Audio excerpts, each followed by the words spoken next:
연방법무부가 체포 후 석방 정책의 종식을 선언하며 이민 단속의 새로운 시대를 선포했습니다. 배나 비행기 등으로 정상 입국했지만 불법 체류자가 된 3명 중 2명은 오버스테이인 것으로 나타났습니다. 25일부터 시작될 제19대 대통령 재외선거를 앞두고 재외선거관리위원회가 안내문을 발송하고 있습니다. 뉴욕시에 이어 뉴저지, 저지시리에서도 거주민 모두에게 시정부 신분증 발급이 추진되고 있습니다. 펜스테이션에서 어제 또다시 정전사고가 발생해 열차 운행이 취소되거나 지연 출발했습니다. 이상은 이 시각 주요 뉴스입니다. 여러분 안녕하십니까? KBN 뉴스입니다. 이민 단속의 새로운 시대가 선포됐습니다. 연방법무부는 체포됐지만 합당한 이유를 적용, 석방했던 기존의 정책을 폐기한다고 공식 선언했습니다. 불법 이민자에게는 그 어떤 관용도 없다는 단호한 조치입니다. 제프 세션스 연방법무장관은 11일 연방검찰은 불법 이민자와 미입국 이민자들에게 엄격한 형사처벌 조항을 적용할 것이라며 체포 후 석방 정책의 종식을 선언했습니다. 범죄 전력이 있는 불법 이민자들을 중범죄자로 처벌하겠다는 것입니다. 세션스 장관은 앞으로 법무부가 불법 이민을 뿌리 뽑는데 보다 적극적인 역할을 하게 될 것이라면서 이민 단속의 새로운 시대가 시작됐다고 공표했습니다. 이민자 사회는 또다시 공포 분위기가 확산되고 있습니다. 앞으로 체포되는 불체자들은 예외 없이 모두 구금 조치하겠다는 의미인 동시에 법무부도 불체자에 대해 보다 강력한 형사처벌을 적용할 것임을 시사한 것이기 때문입니다. 이와 함께 이날 발표된 새로운 이민자 기소 지침서에 따르면 범죄 전과가 있는 불법 이민자나 2회 이상 미입국 전력이 있는 불법 이민자는 반드시 중범 혐의로 기소하고 이민 서류 위조나 소셜 시큐리티 넘버, 영주권, 시민권 등을 위조, 도용한 경우 모두 중범으로 처벌됩니다. 위장 결혼으로 입국한 이민자들도 징역 2년 이상의 중범에 해당돼 처벌됩니다. 또 1년 이상의 실형을 받으면 불법 이민자뿐 아니라 영주권자도 추방이 가능합니다. 불법 체류자 3명 중 2명은 오버스테이 불체자인 것으로 나타났습니다. 무조건 단속, 체포, 국경 단속만 해서 될 일이 아니라는 지적입니다. 13일 AP통신 보도에 따르면 불법 체류자들 가운데 3분의 2 이상의 비자 기간이 만료됐음에도 출국하지 않고 오버스테이하고 있는 것으로 파악됐습니다. 현재 불법 체류자 신분이지만 처음 입국 시에는 합법적이었다는 뜻입니다. 즉 트럼프 대통령의 국경 강화는 불법 입국을 차단하는 데에만 초점이 맞춰지고 있어 불체자를 줄이기 위해 멕시코 국경 장벽을 세우겠다는 트럼프 대통령의 정책은 오산일 수 있다는 지적입니다. 실제 연방국토안보부는 2015 회계년도 비행기나 배로 미국에 입국했다 오버스테이로 눌러앉은 불체자를 52만 7천 명으로 추산했습니다. 반면 국경을 통해 밀입국한 불체자는 2013년 기준 14만 명 정도입니다. 상황이 이런데도 트럼프 행정부의 반이민 행정명령 등 이민 정책은 오버스테이에 대한 대책이 부실한 것으로 나타났습니다. 그리고 이는 오버스테이 불체자에 대한 정확한 정보가 없기 때문으로 추정됐습니다. 25일부터 제19대 대통령 재외선거가 실시됩니다. 재외선거관리위원회는 선거인들에게 재외투표 안내문을 발송하고 있습니다. 투표장에 오실 때 꼭 아이디를 지참할 것이 당부됐습니다. 재외선관위는 13일 재외선거 임명부에 오른 선거인들에게 이메일 또는 서신으로 투표 장소와 유의점 등이 담긴 재외투표 안내문을 발송했습니다. 뉴욕에서는 뉴욕 총영사관 재외투표소, 팰리세이드파크 뉴저지 재외투표소, 펜실베니아 필라델피아 재외투표소 등 3곳에서 투표가 진행됩니다. 투표 시에는 여권이나 주민등록증, 운전면허증 등 사진, 이름, 생년월일이 있는 신분증을 투표소에 꼭 지참해야 합니다.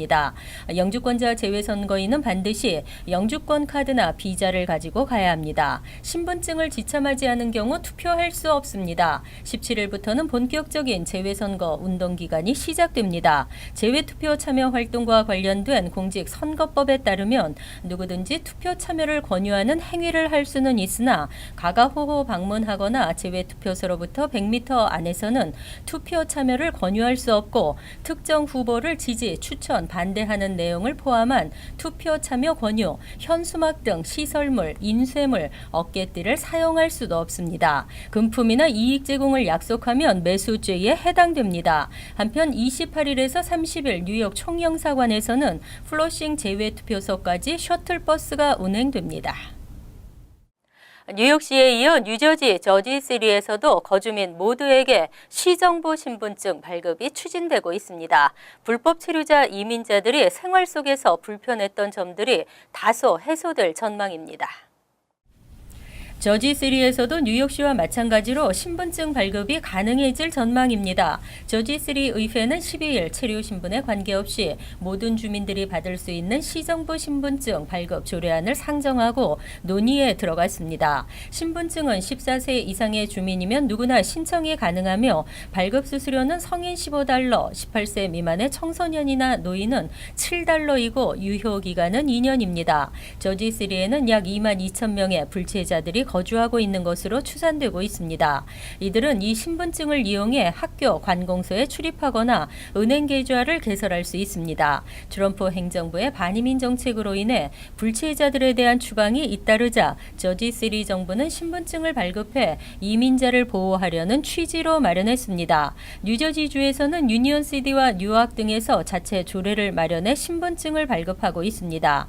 한편 이러한 종류의 신분증은 지역적으로 한정되어 쓰일 뿐 일반 신분증 기능을 완전히 대체하지는 못하는 것으로 알려졌습니다. 특히 비행기 탑승 시, 운전면허 취득 시 일반 신분증 대용으로 사용하지 못합니다. 유나이티드 항공에서 강제로 끌려 나온 아시안 승객이 항공사를 상대로 법적 대응 조치에 들어갔습니다. 항공사들의 관행인 오버부킹에 대해서도 제도 개선이 필요하다는 지적입니다. 지난 9일 유나이티드 항공의 피해자 데이빗 다우의 변호사들은 일리노이즈 법원에 감시 카메라, 조정석 음성 녹음, 승객과 승무원 리스트, 사고 경위 보고서 등을 보존하게 해달라고 긴급 요청했습니다. 법적 대응을 앞두고 증거 훼손을 막기 위한 조치로 해석됩니다. 다우는 강제로 끌려나가는 과정에서 뇌진탕, 코뼈 골절, 치아 손상을 입었습니다. 다우가 선임한 법률 대리인들은 개인상해 소송 분야에서 최고로 손꼽히는 토머스 데메트리오 변호사와 기업 상대 소송 전문 스티븐 골란 변호사로 알려졌습니다. 딸 크리스탈 다우는 이번 사건으로 가족들도 큰 충격을 받았다고 밝혔습니다. 유나이티드 항공은 항공사 직원은 잘못이 없다는 태도로 논란을 키웠으며 이어 발표한 두 번째 사과에서 승객이 다른 사람에게 피해를 주었다고 말해 공분을 키웠습니다. 인종차별 논란으로까지 번지며 유나이티드 항공 불매 운동이 벌어지고 주가가 급락하자 결국 세 번째 성명에서 무너지는 백기를 들었습니다. 하지만 지난 1일에도 1등석 티켓 $1,000를 주고 구입한 부동산 투자회사 대표에게 오버부킹을 이유로 비행기에서 내릴 것을 강요하면서 거절하면 수갑을 채우겠다고 협박한 것이 드러났습니다. 유나이티드 항공이 이번 사태를 수습하기에는 쉽지 않아 보입니다. 펜스테이션 열차 사고 6개월간 5차례 최근 3주 사이에 2번이나 발생했습니다. 어제 또다시 정전 사고로 열차 운행이 취소되거나 지연 출발하면서 승객들이 큰 불편을 겪었습니다. 13일 오후 6시쯤 맨해튼 펜스테이션에서 또 엠트랙 공사 중 정전 사고가 발생했습니다. 3번 선로에서 운행될 예정이었던 열차 운행이 취소되면서 롱아일랜드 레일로드 포트 워싱턴 노선을 비롯 몬탕 노선, 오이스터베이 노선, 포트 제퍼슨 노선 등 4개의 노선 7개의 열차 운행이 중단됐습니다. 퇴근길 승객들은 큰 불편을 겪었습니다. 정전은 1시간 후쯤 복구됐으며 오늘 오전부터 열차는 정상 운행된 것으로 알려졌습니다. 펜스테이션에서는 2016년 9월 가장 피해가 컸던 호버큰역 사고가 있었고 올해 1월에는 기차가 속도를 줄이지 못하면서 범핑 블럭을 들이받아 100여 명이 다쳤으며 지난달 24일에 이어 이달 3일에도 뉴저지 트랜짓 열차 탈선 사고가 발생했습니다. 최근 6개월간 5차례나 기차 탈선 사고가 잇따르고 있지만 당국은 여전히 사고 발생의 근본 이유와 대책에 대해 안이한 대응을 하고 있다는 지적입니다. 특히 잦은 사고는 대형 참사를 불러올 수 있어 우려되고 있는 가운데 정부 예산 투입은 뒷걸음질 치고 있으며 사고 방지 노력은 미미해 이용객들이 분노하고 있습니다. 주택 거래가 활발해지면서 매물이 줄어들고 이는 주택 가격 상승으로 이어지고 있습니다. 퀸즈 지역으로의 신규 유입이 늘면서 올 1분기 퀸즈 주택 시장이 호황을 맞고 있습니다. 2017년도 1분기 퀸즈 지역에서 거래된 주택 판매량은 39.4%나 증가했으며 인근 아스토리아, 롱알랜드 시티 등 퀸즈 북서부 주택 거래량도 1년 전보다 29.5%나 증가했습니다. 특히 신축 콘도 거래는 전년 동기 대비 무려 75%나 늘었습니다. 단독주택은 전년 동기 대비 57.6% 증가했고 콘도는 24.6% 늘어났으며 다만 코앞 판매량은 7.9% 증가에 머물렀습니다. 매매는 활발해지고 공급 물량은 부족해지면서 올 1분기 퀸즈 주택시장 매물 재고량은 3,986채로 전년 동기 대비 4% 줄어들었습니다. 이는 집값 상승세로 이어져 이 기간 퀸즈에서 거래된 주택의 중간 매매가는 21.3% 올랐습니다. 이와 함께 브루클린의 주택시장도 호황을 누렸습니다. 올 1분기 브루클린 주택 중간 매매가는 77만 달러로 전년 동기보다 16.2% 상승하며 사상 최고치를 경신했습니다. 평균 매매가도 25% 상승해 100만 달러 선 돌파를 눈앞에 뒀습니다. 부동산 업체 더글라스 엘리먼은 보고서에서 주택 거래가 활발해지면서 매물 부족 현상이 발생한 것이 주택 가격 상승을 부추겼다고 분석했습니다. 여유 있게 가면서 1차선을 비켜주지 않는 경우 한층 강화된 벌금과 벌점이 부과됩니다. 뉴저지에서 고속도로 1차선 연속 주행 차량에 대한 단속이 강화됐습니다. 13일 스타레저 보도에 따르면 지난해 뉴저지 턴파이크와 가든 스테이트 파크웨이 등 고속도로에서 1차선으로 주행하다 티켓을 발부받은 운전자는 41,758명으로 나타났습니다.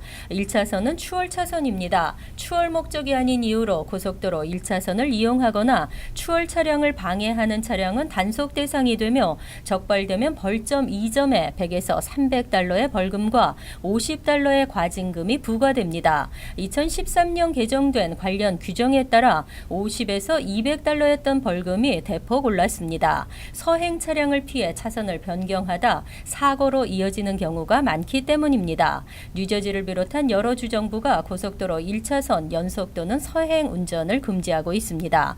뉴욕주도 추월은 반드시 왼쪽 차선을 이용하도록 규정하고 있습니다. 100피트 전부터 왼쪽 신호를 주고 추월이 끝나면 다시 오른쪽 차선으로 되돌아가야 합니다. 오른쪽 차선으로의 추월은 원칙적으로 금지하고 있지만 앞 차량이 좌회전 중일 경우 또는 일방 통행로 운행 시 주차된 차량에 의해 왼쪽 차선 추월이 불가능할 경우 등에는 허용됩니다.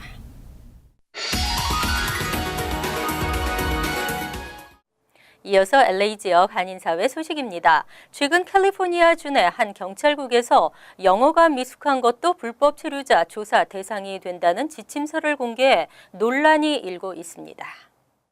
주류 언론에 따르면 최근 캘리포니아주 리버사이드 카운티의 블라이스 경찰국이 공개한 이민자 위반 단속 지침서에 따르면 불법 체류자로 의심해 조사를 받을 수 있는 기준에 영어가 능숙하지 못한 자를 대상으로 명시해 여론의 문매를 맞고 있다고 밝혔습니다. 이에 블라이스 경찰 당국은 단지 영어 미숙만으로 불법 체류자라고 단정짓고 조사하는 게 아니라 이 영어의 미숙이 의심의 요소가 될 수 있어 규정에 적어놓은 것뿐이라고 설명했습니다. 하지만 주민들은 영어가 부족한 모든 이민자를 잠재적인 불법 체류자로 의심한다는 점에서 타당한 명시 기준이 되지 않는다고 강하게 반발하고 있습니다. 한편 논란이 된 지침서는 캘리포니아주 내 블라이스 외 커버시리, 아주사, 리알토 등 최소 11곳 도시에서 사용되고 있는 것으로 나타났습니다. LA 통합교육군의 학교 급식에서 사라졌던 가공육 닭고기가 다시 보급됩니다.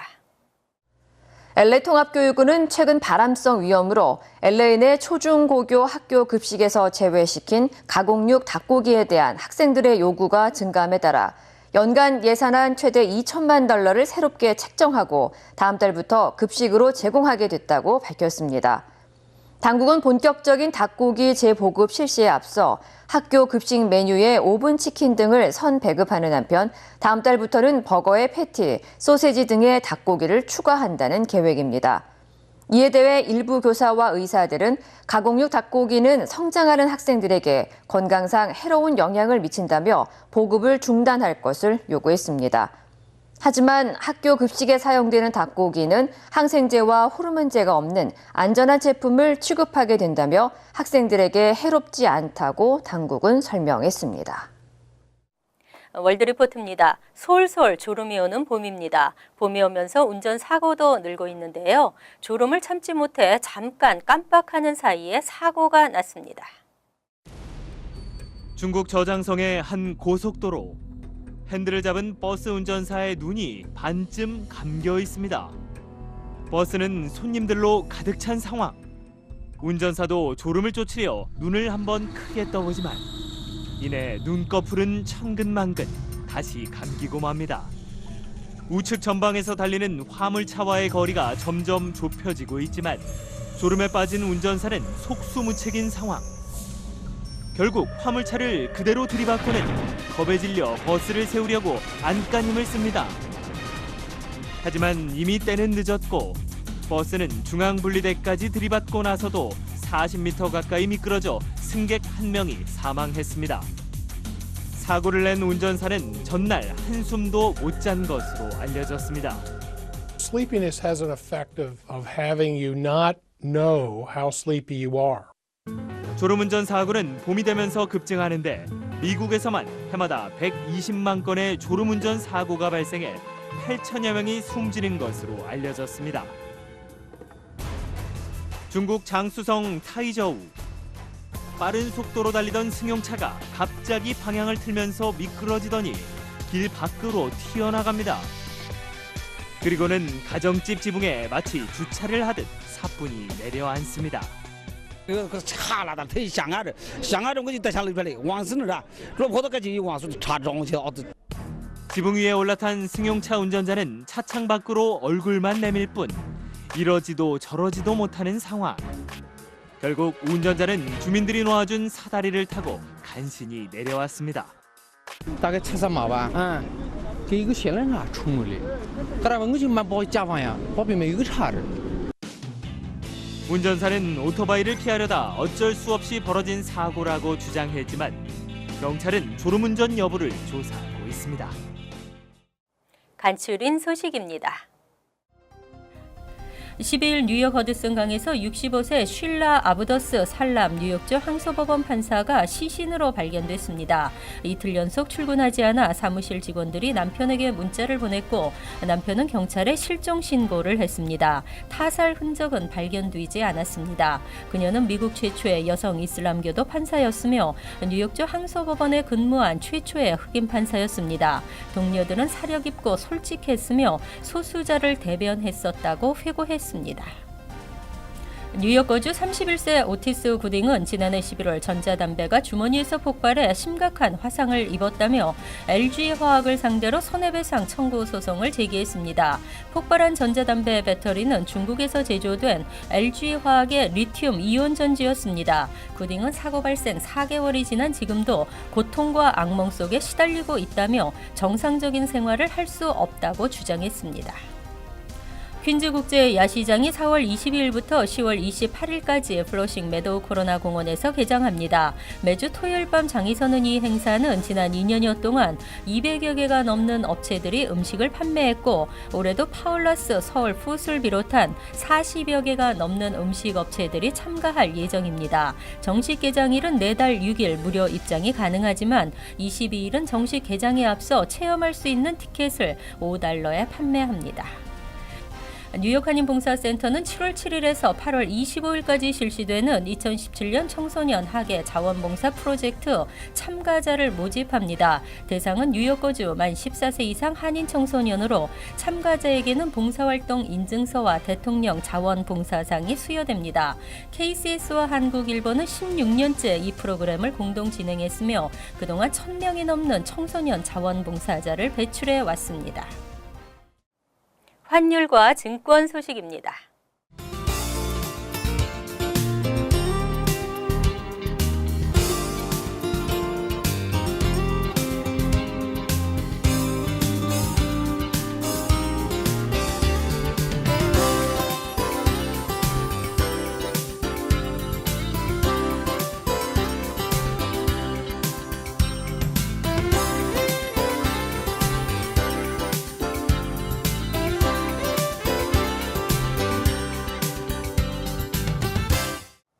이어서 날씨입니다.